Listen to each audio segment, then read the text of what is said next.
Hi dudes, welcome to tiny family. நம்ம இன்றைக்கி என்ன பார்க்க போகிறோம் அப்படின்னா, ஈஸியான முறையில் நாட்டுக்கோழி கிரேவி எப்படி வைக்கிறதுன்னு தான் பார்க்க போகிறோம். வாங்க இப்போ வீடியோக்குள்ளே போகலாம். ஃபஸ்ட்டு ஒரு கடாய் வச்சுக்கலாம். கடாயில் எண்ணெய் ஊற்றிக்கலாம். எண்ணெய் கொஞ்சம் காஞ்சோடனே 2 பட்டை 2 ஸ்டார் பூ சோம்பு போட்டுக்கலாம். அப்புறம் சின்ன வெங்காயம் 100 கிராம் போட்டுக்கலாம். இது கொஞ்சம் லைட்டாக எண்ணெயில் வதங்கினோடனே இது வேகிற அளவுக்கு 1 ஸ்பூன் உப்பு போட்டுப்போம். உப்பு போட்டுட்டு இது நல்லா வதங்கினோடனே ஒரு டீஸ்பூன் இஞ்சி பூண்டு பேஸ்ட்டு போட்டு சின்ன வெங்காயமும் இஞ்சி பூண்டு வதங்கணும். கொஞ்சம் நல்லா கண்ணாடி பதம் வந்தோடனேயுமே கருவேப்பிலையும் 2 பச்சை மிளகாய் மட்டும் கீரி அப்படியே போட்டுக்கலாம். போட்டுட்டு அதுக்கடுத்து சிக்கன் எடுத்து போட்டுக்கலாம். சிக்கன் நல்லா இந்த எண்ணெயிலே நல்லா கிளறி விட்டுடலாம். இது நல்லா கொஞ்சம் கிளறினோன்னு இதுக்கு தேவையான ஒரு கைப்பிடி அளவுக்கு உப்பு போட்டுக்கலாம்.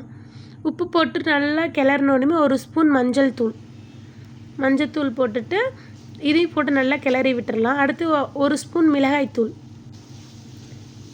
1 ஸ்பூன் போட்டு கிளறினோடனே மல்லித்தூள் கொஞ்சம், கரம் மசாலா கொஞ்சம், சிக்கன் மசாலா 3 போட்டு நல்லா கிளறி விட்டுப்போம். இதெல்லாம் போட்டு நல்லா பிரட்டினோடனே இப்போ வீட்டில் அரைச்ச சிக்கன் மசாலா ஒரு 2 ஸ்பூன் போட்டுப்போம். அவ்வளோதான் போய் இதுக்கு மேலே எந்த மசாலாவும் தேவையில்லை. இதெல்லாம் போட்டு நல்லா கிளறி விட்டுட்டு இப்போ இதெல்லாம் வேகிறதுக்காக கொஞ்சம் தண்ணி ஊற்றிக்கலாம். கறி முழுகிற அளவுக்கு மட்டும் தண்ணி ஊற்றிட்டு கிளறி அப்படியே விட்டுருவோம். இந்த மாதிரி நல்லா கொதி வந்தோடனேயுமே சின்ன வெங்காயமும் தக்காளியும் ஒரு பேஸ்ட் மாதிரி அரைச்சிக்கலாம்.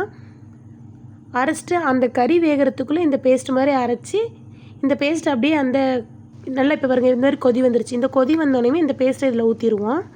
இந்த பேஸ்ட்டும் கறியோடு நல்லா மிக்ஸ் பண்ணிப்போம். மிக்ஸ் பண்ணிவிட்டு இதோட பச்சை வாசனை தக்காளியோடது வெங்காயத்தோடய பச்சை வாசனை போகிற வரைக்கும் நல்லா கொதிக்க விட்டுடலாம். கொதிச்சோன்னு இந்த மாதிரி கெட்டியாக வந்துடும். கெட்டியாக வந்தோடனே கொத்தமல்லி தழை தூவி குழம்பு இறக்கிடலாம். அவ்வளோதான், சிக்கன் கிரேவி ரெடி.